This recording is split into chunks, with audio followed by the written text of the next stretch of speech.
I'm going to show you how to fix the lobby not found error code 29001 in Call of Duty Modern Warfare 3. So let's dive in. First, try restarting the game. This is the simplest solution and often resolves the issue. Once the game is relaunched, check the error is gone or not. Second method is to restart your PC. If restarting the game didn't work, the next step is to restart your PC. This can help resolve any temporary system issues. After your PC restarts, open Modern Warfare 3 again to see if the error is fixed. The third method is to update Modern Warfare 3. If the error persists, make sure your game is up to date.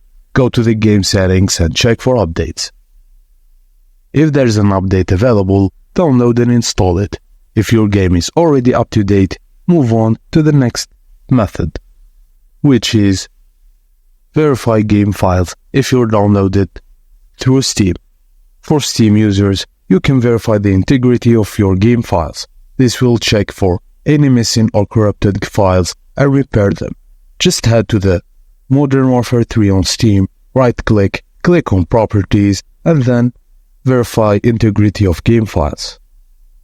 This process may take a few minutes. Once it's done, launch the game to see if the issue is resolved. If none of these steps worked, the issue might be with the game servers themselves, so check if the servers are down by visiting a server status website.